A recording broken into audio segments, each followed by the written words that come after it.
Stephanie Toups walked into her dream here in New York City's Times Square, the hub of Broadway. Her love of musical theater began with Playmakers. I did A Christmas Carol with Playmakers of Baton Rouge in the 6th grade, and one BFA later, here I am.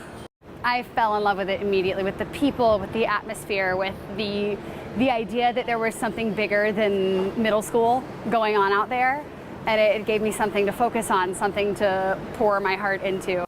She was in nearly 50 productions across South Louisiana, majored in musical theater at Texas Christian University, then made moving to New York City her mission. It sort of became one of those things where, like, if I tell enough people, I have to do it. I knew I needed to jump in, just dive in completely, and I just set a date. I was like, I'm gonna move in the fall. I'll do it in the fall. But just weeks before her big move, another chronic sinus infection raged. She called her ENT. I went to him right before I moved, and I was like, I am so sick all the time. How do we fix it?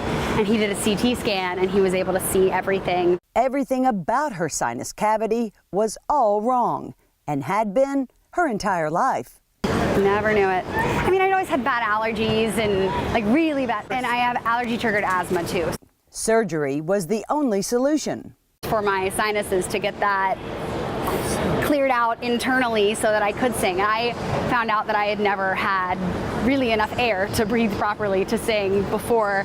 For 20 years, she'd had to work twice as hard in voice lessons as other singers. After surgery, she had to completely relearn how to sing.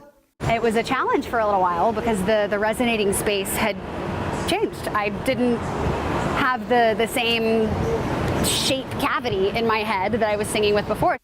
Yet only a month after surgery, still relearning how to sing and not even sure how good she'd ever be, she moved to Manhattan to break into Broadway. It was a wacky, 2016 was a crazy fall, let me tell you.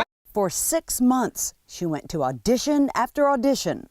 Auditions is a very long and complicated discussion, but for the most part, they tend to start at 10 a.m., which means sign in. They'll start taking names down on the official list at 9, which means you have to be there anywhere. I've had days where I walk in at 8 and can get seen, but during peak season, I had a morning where I showed up at 4:45 to an audition, and I was number 32 in line. And the people just kept coming and kept coming. So it can be wacky. It can also be deflating. Kind of mantra for 2017 has been that you can't compare your journey to anybody else's.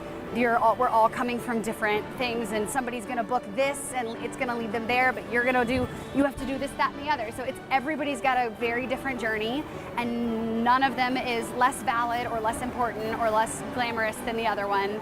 And my big 2017 thing has been small victories are still victories.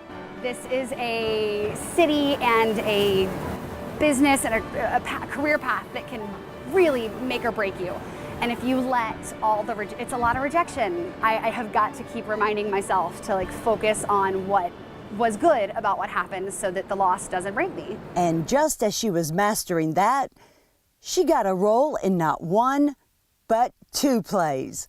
The timeline was I booked actually Miss Nelson and Lily Marlene within days of each other. Wow. I went from 6 months of nothing, which in the grand scheme of things and in this life in city is not a long time at all, but it was rough for a little while. And then within 2 days, I booked both of those, and then because those allowed me to stay in the city for the summer, I was able to audition for and get involved with Polka Dots, the Cool Kids musical. Her career suddenly snowballed. On her way to her first performance in Lily Marlene, it hit her. I happened to walk through Times Square, and I had to stop and have this moment of, I am on my way to open my first show in New York City right off of Times Square. And it was surreal. It was really something. This month, she celebrates surviving her first year in the Big Apple. I'm very excited to say that after my first year in New York City, I am working as an actress. It's happening. I'm doing it. I'm doing the thing I said I was going to do. I feel like I am exactly where I need to be, doing exactly what I need to be doing.